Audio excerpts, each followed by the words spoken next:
오늘 말씀의 제목은 예수님의 이름 때문에 이렇게 정해보았습니다. 예수님께서 제자들과 함께 빌립보 가이사랴 여러 방을 지나실 때 주변을 돌아보니까 로마 신들을 그리고 로마 황제를 숭배하는 그런 모습을 보게 됩니다. 그때 예수님께서 제자들이 물으셨습니다. 너희는 나를 누구라 하느냐? 그때 베드로가 저는 그리스도입니다. 당신은 우리의 구원자이고 우리를 다스리는 분입니다. 이렇게 고백합니다. 그때 예수님께서 이 대답을 들으시고 기뻐하십니다. 그리고 베드로를 향해서 축복하십니다. 바요나 시모나 내가 복이 있도다. 그리고 예수님께서 제자들에게 말씀해 주셨습니다. 인자가 많은 고난을 받고 장로들과 대제사장들과 서기관들에게 버림받아 죽임을 당하고 사흘 만에 살아나야 할 것이다. 누구니 나를 따라오려거든 자기를 부인하고 자기 십자가를 지고 나를 따를 것입니다.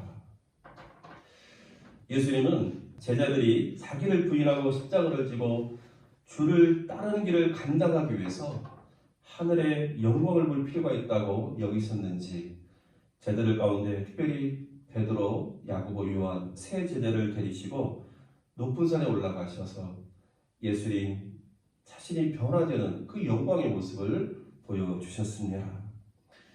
이런 일들이 있고 나서 예수님은 이제 그 지방을 떠나서 다시 갈릴리 가버나움 지방으로 가셨습니다. 예수님은 갈릴리 지방으로 가시는 길에 아무에게도 알리지 않으셨습니다. 대신에 예수님은 제자들을 가르치시면서 인자가 사람들의 손에 넘겨져 죽임을 당하고 죽임을 당한 지 3일 만에 다시 살아날 것을 가르쳐 주셨습니다. 하지만 제자들은 이 말씀을 깨닫지 못하고 묻기도 두려워하였습니다. 아마도 예수님은 가버나움으로 가시는 길 내내 앞에 있는 십자가를 생각하셨을 것입니다. 예수님은 자신이 몸소 겪어야 할 앞에 있는 그 고난과 죽음의 십자가를 생각하시면서 무거운 마음으로 걸음걸음을 옮기셨을 것입니다. 그런데 이렇게 가버나움으로 가고 있는 길에서 예수님의 귀에 제자들이 서로 다투는 소리가 들립니다. 예수님이 걸으면서 들어보니 제자들이 서로 누가 크냐? 그렇다면 누가 이 다음에 예수님께서 왕이 되실 때에 더 높은 자리에 앉아야 하느냐 하는 문제로 다투고 있는 것입니다. 예수님은 제자들에게 자신의 고난과 죽음을 말씀하신 이후에 줄곧 십자가를 생각하면서 무거운 마음으로 길을 걷고 계시는데 뒤에 따라오는 제자들은 이 예수의 말씀을 깨닫지 못하고 오히려 누가 더 크냐? 누가 이 다음에 예수님께서 왕이 되실 때 더 높은 자리에 앉을 수 있느냐 하는 문제로 좀 다투고 주님의 뒤를 따라오고 있는 것입니다. 이때 제자들이 이 문제를 얼마나 크게 다투었는지 예수님이 다 듣고 가버나움 집에 들어가신 후에 너희가 길에서 서로 토론한 것이 무엇이냐 물으실 정도였습니다. 참으로 부끄러운 제자들의 모습입니다. 아직도 제자들은 이 예수님의 십자가의 고난과 죽음의 의미를 모른 채 이스라엘 왕으로 등장하실 영광의 메시아 그 주님만을 기대하면서 서로 다투고 있었던 것입니다. 아직도 제자들은 예수님을 통하여 세속적인 영광을 얻고자 하는 잘못된 정치적 메시아의 환상을 가지고 있었음을 보게 됩니다. 저는 말씀을 준비하면서 저 역시 참 제자들과 같구나 하는 부끄러운 마음이 들었습니다. 저 역시 제자들처럼 누가 크냐 하는 문제로 다투고 있기 때문에 그렇습니다. 예수님의 말씀과 사역을 본받아 나의 십자가를 지고 예수님을 따르고자 힘쓰기보다는 세상에서 더 큰 자가 되기 위해서 어쩌면 목회 현장에서조차 더 큰 자가 되기 위해서 갈등하는 저의 모습을 보면서 부끄러운 마음이 들었습니다. 그런 의미에서 오늘 제자들의 모습은 부끄러운 저의 자화상이었습니다. 사랑하는 성도 여러분, 예수님의 제자들처럼 우리 인간에게는 누구나 다른 사람보다 더 큰 자가 되고 싶어하는 그런 욕망이 있습니다. 어느 면에서 이러한 인간의 욕망은 자기 발전을 이루는 원동력이 되기도 합니다. 그런 면에서 이러한 욕망이 반드시 나쁘다라고 단정짓기는 어려울 것입니다. 하지만 우리가 생각해 볼 것이 있는데 그것은 바로 이렇게 큰 자가 되고 높아지려는 우리의 욕망이 때로는 우리로 하여금 예수 그리스도의 낮아지심에 동참하는 것을 어렵게 할 수 있다는 사실입니다. 저는 이것이 우리 그리스도인들의 딜레마가 아닐까 생각을 해봅니다. 큰 자가 되고 높아지는 욕망과 함께 또 예수님의 길을 따라 낮아지려고 하는 이런 신앙사에서 갈등하는 우리의 모습이 이 시대를 살아가는 우리들의 자화상이 아닐까 생각해 봅니다. 참으로 우리는 욕망과 신앙 사이에서 갈등하는 존재구나 하는 생각을 갖게 됩니다. 그러면 제자들은 왜 가버나움으로 오는 길에서 이런 주제를 가지고 서로 다퉜을까요? 어쩌면 베드로, 야고보, 요한 이 세 제자는 자신들만 예수님께서 선택해 주시고 또 예수님과 함께 높은 산에 올라가서 그 산에서 예수님께서 영광의 모습으로 변화되는 모습을 보았기 때문에 높아진 우월감에 아마도 다른 제자들을 좀 업신여겼는지도 모르겠습니다. 그런 의미에서 이 잘못된 우월감이나 이 잘못된 우월의식이 서로를 다투게 하는 것이구나 하는 것을 우리가 생각하게 됩니다. 아울러서 베드로, 야고보, 요한 세 제자는 변화산에서 예수님께서 모세와 엘리야를 양옆에 데리고 서로 이야기하는 모습을 보았기 때문에 이후에 예수님께서 영광의 메시아로 세상에 오시게 될 때, 나타나시게 될 때에 누가 예수님이 양옆에 있게 될 것인지를 가지고 서로 다른 제자들과 함께 다투었을지도 모르겠습니다. 실제로 마가복음 10장 35절을 보면은 야고보와 요한 두 제자가 예수님께 나와서 이렇게 간청하는 모습을 봅니다. 선생님이여, 무엇이든지 우리가 구하는 것을 우리에게 하여 주기를 원합니다. 주의 영광 중에서 우리를 하나는 주의 우편에 하나는 좌편에 앉게 하여 주옵소서. 실제로 제자들이 이렇게 예수님이 양옆에 있기를 원하는 이런 다툼이 있었음을 우리가 보게 됩니다. 잘못된 자리의식, 또 잘못된 서열의식, 또 잘못된 권력욕 이런 것들이 있어서 서로 제자들끼리 다투고 있음을 보게 됩니다. 그런데 이러한 잘못된 우월의식이나 자리의식이나 서열의식이나 권력욕들 이런 것들이 우리 가정에도 우리 교회 안에도 있게 되는 것입니다. 여러분, 가정에서 부부싸움의 본질이 무엇입니까? 누가 가정의 주도권을 잡는가 하는 것 아닙니까? 내가 더 우월하다는 우월의식 때문에 내가 가정에서 더 큰 자라는 우월감 때문에 서로 다투는 것이 아닙니까? 남편은 아내를 사랑하고 아내는 남편을 존중하라는 그 성경의 말씀, 이 가르침을 따라 살면 다툼보다는 화목한 가정이 될 텐데 제자들처럼 누가 더 큰 자냐 하는 문제로 다투고 있는 우리의 모습이 있지 않습니까? 교회 안에서도 마찬가지입니다. 사실 목사님, 또 장로님, 권사님, 집사님 이런 직분들은 다 교회를 잘 섬기라고 주신 직분입니다. 그런데 언제부터인지 이것이 서열화가 되었습니다. 이것이 권력이 되었습니다. 그래서 섬기기보다는 높아지려고 합니다. 그래서 이러한 서열의식이나 자리의식 때문에 교회 안에 분쟁이 일어나는 것입니다. 저는 우리의 가정에서부터 그리고 우리의 교회 안에서부터 이러한 잘못된 관행이나 또 잘못된 의식들이 좀 변화되기를 원합니다. 신앙과 삶이 서로 분리되는 것이 아니라 신앙과 삶이 성경적인 가치관으로 말씀을 따라서 이렇게 연결되어서 변화되는 우리의 삶이 참된 축복이고 또 거룩한 삶이 아닐까 생각해 봅니다. 우리 성도님들의 가정과 우리 교회가 이렇게 성경적인 좀 가치관을 가지고 높아지고 커지려는 욕심이 아니라 서로 섬기고 사랑을 돌볼 수 있는 그런 공동체가 되기를 주의 이름으로 축복합니다. 너희가 길에서 서로 토론한 것이 무엇이냐 하는 예수님의 질문에 제자들이 대답하지 못하고 잠잠합니다. 아마도 제자들 역시 예수님의 질문 앞에서 부끄러운 마음이 들었을 것입니다. 그런데 예수님 역시 제자들을 책망하지 않습니다. 대신 예수님은 제자들에게 하나님 앞에서 진정으로 큰 자, 하나님의 나라에서 진정으로 큰 자가 누구인가를 가르쳐 주십니다. 오늘 35절에 보니까 누구든지 첫째가 되고자 하면 무사람의 끝이 되고 무사람을 섬기는 자가 되어야 하리라 가르쳐 주십니다. 누가 더 크냐는 문제로 다투었던 제자들에게 예수님의 이러한 가르침은 너무나 큰 충격이었을 것입니다. 세상에서는 끝이 되지 말고 으뜸이 되라고 가르치는데 예수님은 오히려 끝이 되라고 말씀합니다.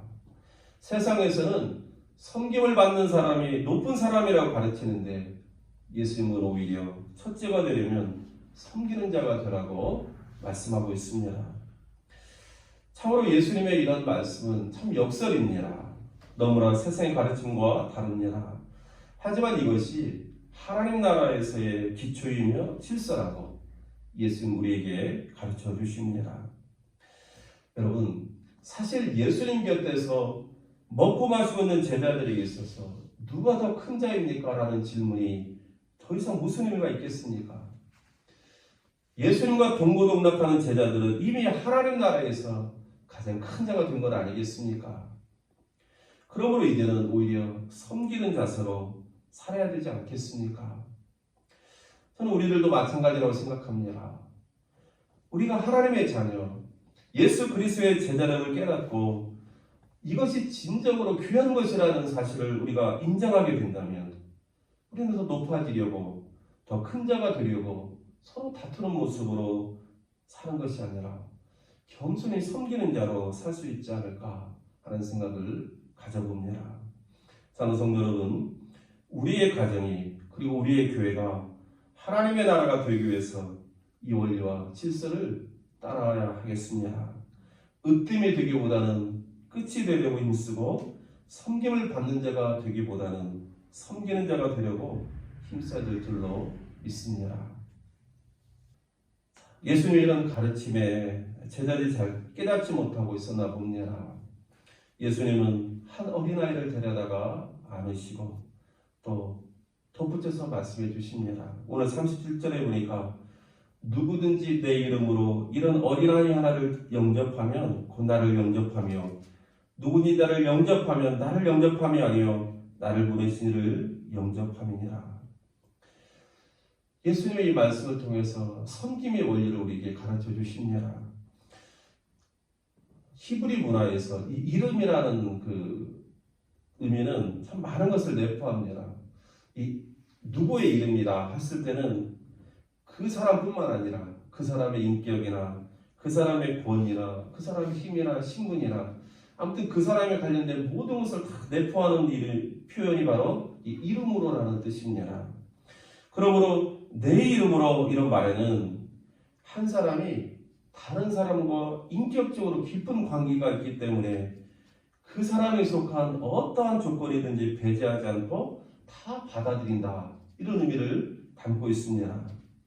그런 의미에서 내 이름으로 어린아이를 영접하라는 예수님의 말씀은 예수님께서 부탁하는 사람 그리고 예수님이 깊은 인격적인 관계가 있다는 것을 전제로 합니다. 그래서 예수님께 부탁받은 그 사람은 영접해야 되는 아이가 누구든지 간에 바로 예수님의 이름 때문에 그 아이를 영접해야 된다는 것을 의미하고 있습니다. 그런 의미에서 예수님이 부탁한 누군가를 거절하면 예수님 그분을 거절하는 것이 되고 예수님이 부탁한 누군가를 영접하면 바로 예수님 그분을 영접함이 된다 하는 것을 가르쳐 줍니다. 예수님의 이름 때문에 예수님과의 관계 때문에 다른 사람들을 영접하고 사랑하며 섬기는 것입니다. 어느 기자가 우리가 잘 알고 있는 그 마더 테레사를 찾아와서 물었습니다. 어떻게 나병 환자를 그처럼 사랑할 수 있습니까? 그랬더니 그때 이 마더 테레사가 나는 나병 환자를 사랑하지 않습니다. 나는 오직 예수님을 사랑하기 때문에 그들을 돌보는 것입니다. 라고 대답했다고 합니다. 여러분, 저는 이 대답이 참 의미가 있다고 생각합니다. 우리가 누군가를 섬긴다는 것은 어떤 사람, 그 사람 때문에 우리가 섬기는 것보다는 바로 예수님 때문에 우리가 섬기는 것입니다. 예수님 때문에 그 사람을 위하고 그 사람을 돌보고 그 사람 앞에 다가가는 것입니다. 그러므로 누가 무사람의 끝이 되며 무사람을 섬기는 자가 될 수 있습니까? 바로 예수님과 깊은 인격적인 관계가 있는 사람이 바로 그렇게 할 수 있는 것입니다. 마더 테레사처럼 예수님을 사랑하는 사람입니다.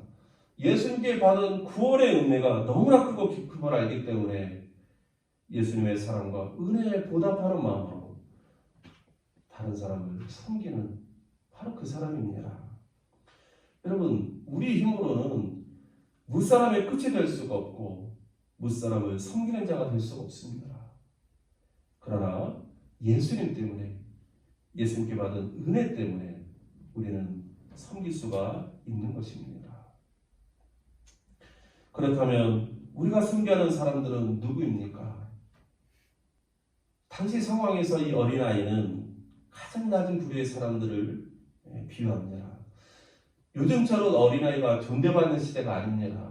어떤 자료를 찾아보니까 그 당시 어린아이는 아주 비천하고 천대받는 존재입니다. 어린아이는 힘이 없고 신체적으로도 약하고 자기 힘으로는 아무것도 할 수 없는 그런 아이입니다. 그러므로 내 이름으로 이런 어린아이를 영접하면 고난을 영접하는 것이라고 말씀하신 예수님의 말씀은 바로 어린아이처럼 힘이 없고 약하고 아무것도 기대할 수 없는 사람들을 바로 예수님의 이름 때문에 섬기라는 부탁의 말씀입니다. 예수님께서는 이런 비슷한 말씀을 또 산상순례에서도 하셨습니다. 마태복음 5장 46절 이하를 보면 너희가 너희를 사랑하는 자를 사랑하면 무슨 상이 있으리요? 세리를 이같이 아니하느냐? 또 너희가 너희 형제에게만 무난하면 남보다 더하는 것이 무엇이냐? 이방인들도 이같이 아니하느냐?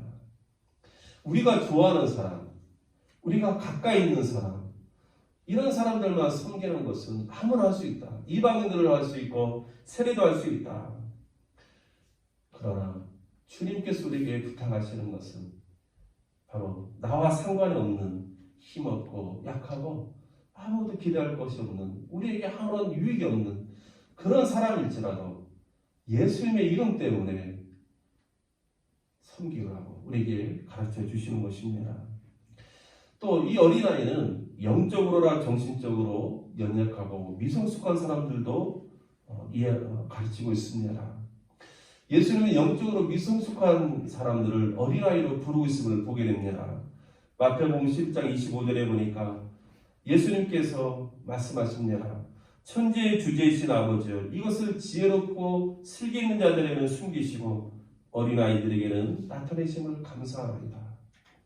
여기서 예수님께서 말씀하시는 지혜롭고 슬기로운 자는 자칭 지혜롭다고 말하는 바리새인이나 서기관들, 그리고 그 당시 예수님의 가르침을 받고도 예수를 영접지 않았던 불신자들을 가리킵니다. 반면에 예수님께서 말씀하시는 이 어린아이들은 젖먹이, 경험이 없는 사람, 이런 의미를 담고 있는데 아직은 연약하고 미성숙한 제자들을 가리키고 있습니다.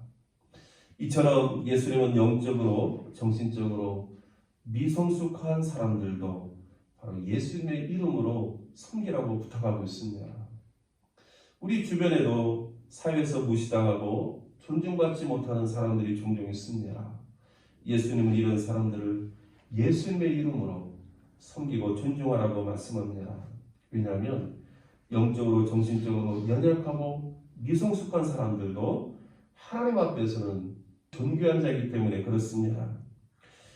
여러분, 마태복음 18장 10절에 보면 삼가 이 작은 자 중에 하나도 없인 여기지 말라. 너에게 말하노니 그들의 천사들이 하늘에서 하늘에 계신 내 아버지 영광을 항상 배우느니라. 이런 말씀이 있습니다. 여러분, 우리 주위에 있는 참 가난하고 비천하고 연약하고 보잘것없어 보이는 그 사람, 그러나 그 사람의 천사들이 하늘에서 하나님 아버지를 뵙고 있다라고 성경은 말씀하고 있습니다. 무엇을 가리킵니까? 이 세상에서의 높고 낮은 많고 적음을 떠나서 한 사람 한 사람 구유에 존귀함이 있다는 사실을 우리에게 말씀해 주십니다. 그러므로 내 이름으로 어린아이 하나를 영접하라는 말씀은 세상에서 가장 낮은 자들, 여러 가지로 부족한 자들, 사람들에게 존중받지 못하는 자들을 예수 이름으로 섬기라는 부탁의 말씀인 줄로 믿습니다.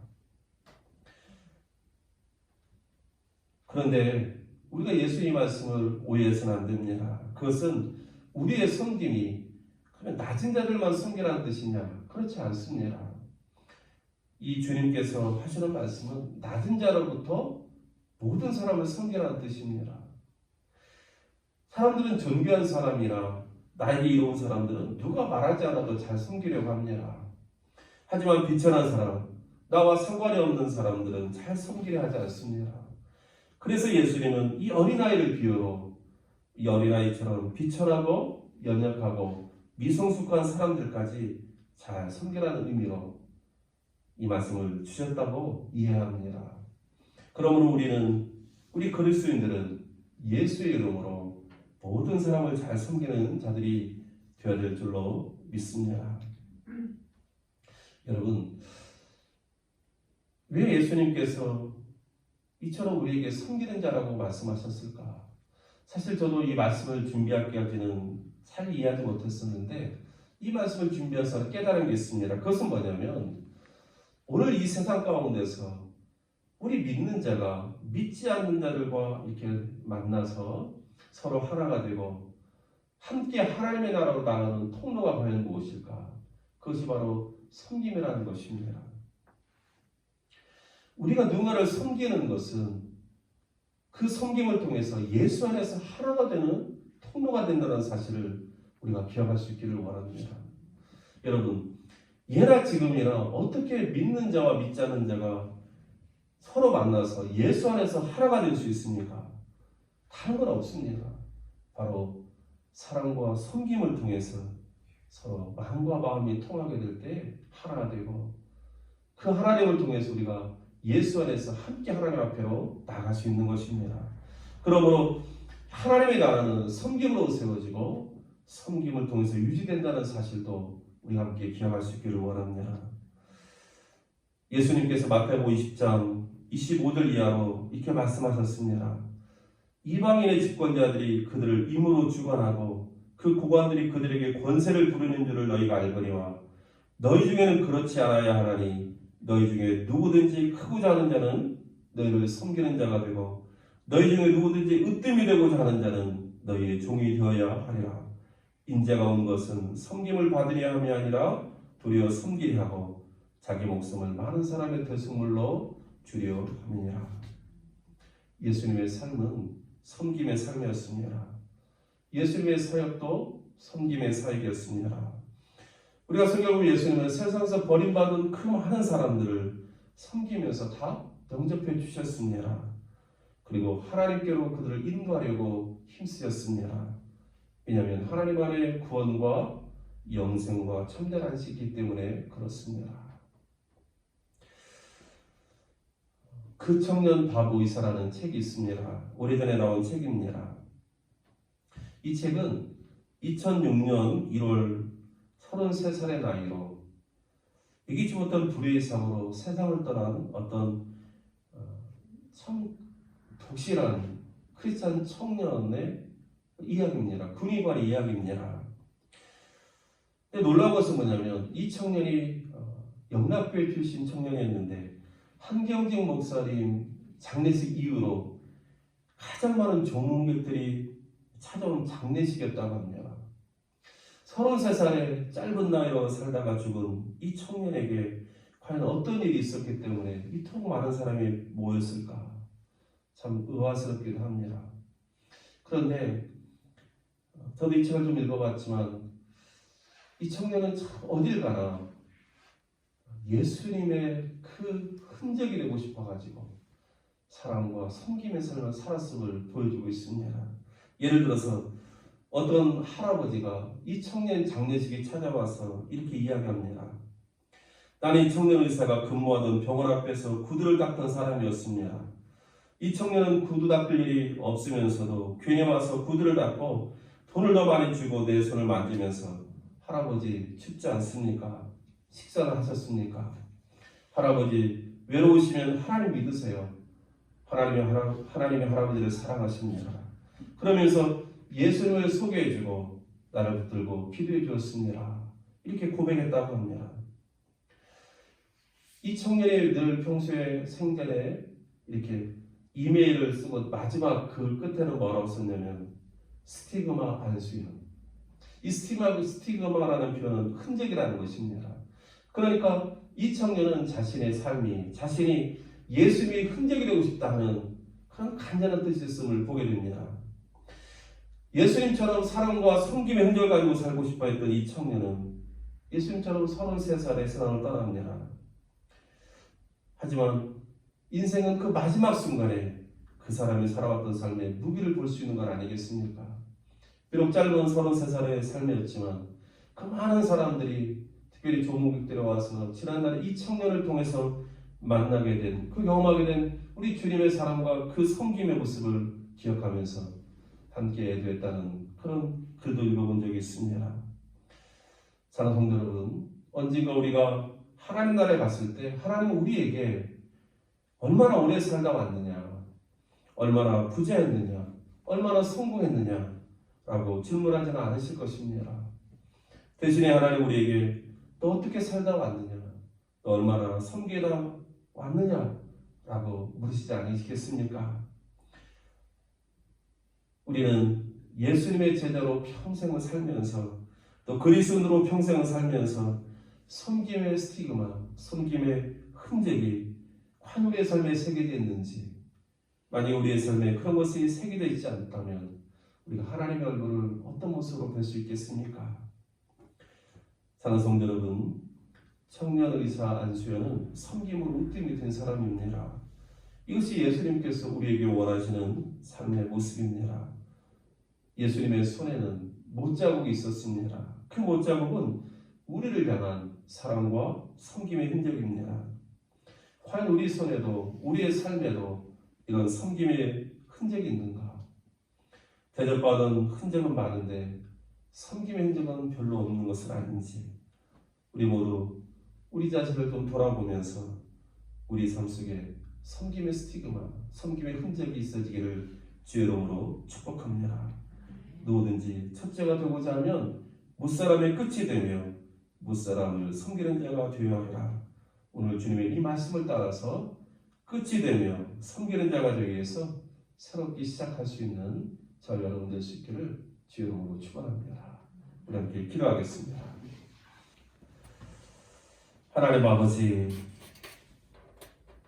우리들의 삶에도 예수님처럼 사랑과 섬김의 흔적이 있을 수 있도록 다시 한번 새롭게 출발하는 인생이 될 수 있도록 은혜를 베풀어 주옵소서.